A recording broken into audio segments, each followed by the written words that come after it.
This is Scott Goldie, Project Concert 150. We are out here in Kent, Ohio at the Stone Tavern at Michael's.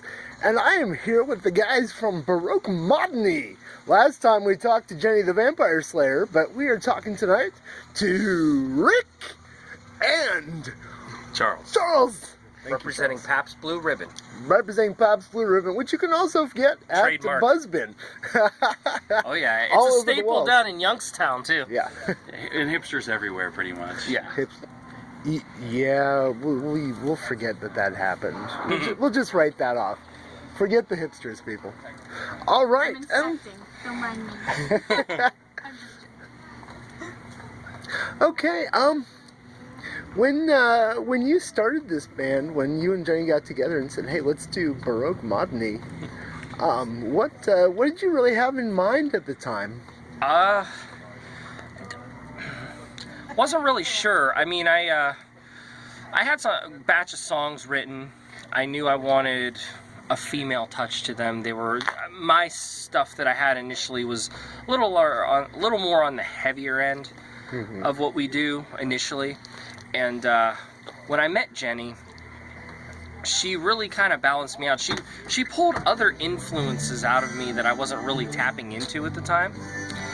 And I think vice versa, but I mean, she really had kind of took my stuff to another level. And we worked with her initial batch of songs, and that became the first album. The Emperor, Empress.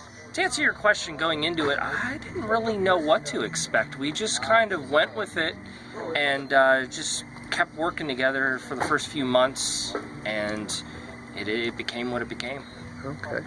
And Charles, what's been your experience in the songwriting and putting your instrument to use? And Well, I joined about 2 years ago, I think, Okay. exactly almost. When they were in the process of writing the album that would become Aphrodite Laughs. okay, Fortunately, I got in time. great album, folks. Check Thank it you. out.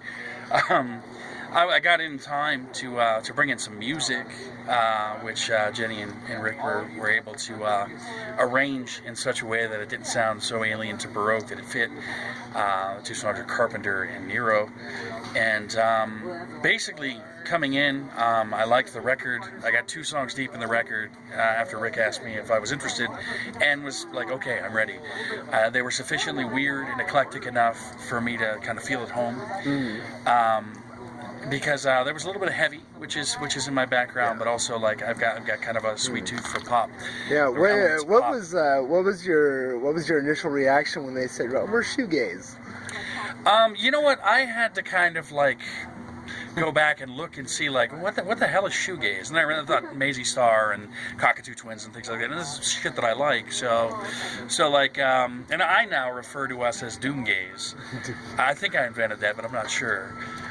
Because there's still a riff elements. There's still Hipsters invented it. Yeah, hipsters invented it. Because there's still the elements of like goth and darkness and heavy riffs and things like that. But there's also the introspective shoegazeness. So, Yeah. like I said, sufficiently weird for me to feel at home. Yeah, and I wanted to ask you about that because coming into the last concert where I saw you at Buzzbin, which was an amazing concert, that if you didn't see, you missed an amazing concert, folks. You kind of disregarded what was on the album at times and went kind of full bore. Because I know when you broke into Lake, I was like, whoa, the walls are melting. That doesn't happen on the album. Well, it wasn't necessarily a conscious effort. Since the album's released, we got Jesse, our current drummer. He joined the band, and his playing style, he's a little more John Bonham, a little more Dave Grohl, Jimmy Chamberlain. I mean, he just brings a power to it that I think naturally the songs, he's laying the foundation, so the songs kind of grow from there. And we kind of also, we knew what kind of set we were going for. Yeah. So we were, in this instance, which isn't always the case, but we were the rock band, I think. The most rock, traditional rock that night. Yeah. So we kind of played that up and had some more, more aggressive in-your-face material to present that night. Any thoughts about going into the studio and maybe maybe having an EP like Aphrodite Laughs Harder and re-recording the songs as we've heard them. Aphrodite gets older, it'll be Aphrodite peas when she laughs.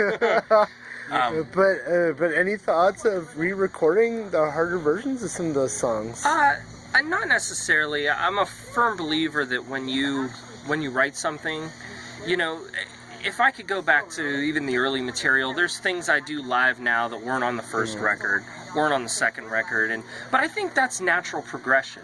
And, you know, if you sit on that, you'll have sort of a Guns N' Roses Chinese Democracy ordeal where it takes you 20 years to drop a record, and then it's probably, that record was probably far past, I didn't really like that record. It was probably far past where it was good enough to cut it off and say, hey, this is where I am now, this is the statement I need to make. So I don't, you know, I'm happy with how everything came out, but I want the songs to continue to mature and progress, and whether that's them getting heavier or them, you know, branching out a little more, getting a little more intricate, because even a couple of songs that were on the first album, you know, Jenny added some actual guitar solos to them that weren't on the record, and it just was an afterthought. But as far as new material, you know, we are getting really comfortable as a unit, as the four of us. Feels like, you know, we're getting chemistry. I think the live shows have it's fair to say that the live shows have proven. And I think, you know, there'll be more contribution from Charles and myself and Jennifer and Jesse. Okay. Any last words? No, that about covers it. Okay. All right. Well, thanks for talking to me tonight, guys. Thank you. Have a good for one. Talking to us. All right. Can't wait to hear your set tonight. And can't wait to play.